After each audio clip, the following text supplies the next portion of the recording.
আমার বান্দার জন্য জান্নাতের দিকে দরজাটা খুলে দাও। এবার ফেরেশতারা বলবে নাম জানাও বিল আরুস, নতুন বিবাহিত ব্যক্তি নবদুল হাত 65 রজনীতে যেরকম শান্তিতে ঘুমায় করো। এবার ফেরেশতারা যাওয়ার পরে সে দেখবে সুন্দর চেহারা, সুন্দর পোশাক পরিহিত এক লোক তার সামনে দেখা যায়। সুবহানাল্লাহ বলে। সুবহানাল্লাহ। আপনাদের বর্ণনা শোনাচ্ছি, এই লোকটা বড় দিল থেকে আনন্দিত হবে। আরে এই কবরে আমার সাথে কেউ নেই, কোনো সাথী নেই, বন্ধু নেই, মা নেই, বাবা নেই, আত্মীয় স্বজন কেউ নেই। আজকে এই কবরে এত সুন্দর চেহারা, সুন্দর পোশাকে কে আপনি? তখন বলা হবে আনা আমালুকা সালেহ, আমি তোমার জীবনের নেক আমল। আনা আমালুকা সালেহ, আমি তোমার জীবনের নেক আমল। এটাই প্রমাণ করে, হাদিসও প্রমাণ করে আমার আপনার জীবনের নেক আমল আমার আপনার কবরে কাজে আসবে। শুধু কবর পর্যন্ত যাবে তাই না, কবরে কাজে আসবে, ঠিক কিনা?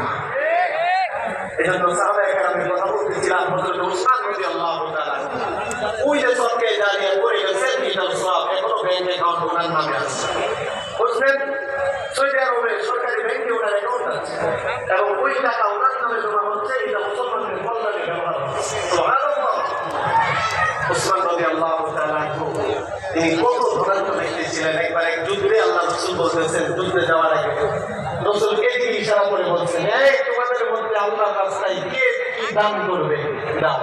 এদিক থেকে হযরত উসমান দাঁড়িয়ে বলতেছেন, আমি 100 উট তার উপরের মালামাল সহ দান করলাম। আল্লাহর নবী এবার মাঝখান দিয়ে বললেন, এই তোমাদের মধ্যে কে আছে আল্লাহ সন্তুষ্টির জন্য দান করো। সাইয়্যিদুনা হযরত উসমান রাদিয়াল্লাহু তাআলা ওই দিক থেকে তিনি ওদিকে চলে গেলেন, মাঝখান থেকে দাঁড়িয়ে তিনি বললেন, ইয়া রাসূলুল্লাহ, আমি উসমান আল্লাহর সন্তুষ্টির জন্য আরো 100 উট দান করলাম। আল্লাহর নবী বাম দিক থেকে বললেন, এই তোমাদের মধ্যে কে আছো আল্লাহর সন্তুষ্টির জন্য দান করবে আল্লাহর রাস্তায়। হযরত উসমান মাঝখান থেকে আবার দৌড়িয়ে চলে গেলেন, দাঁড়িয়ে বললেন, হাত উঠিয়ে বললেন, ইয়া রাসূলুল্লাহ, আমি আল্লাহর সন্তুষ্টির জন্য আমি দান করতে রাজি।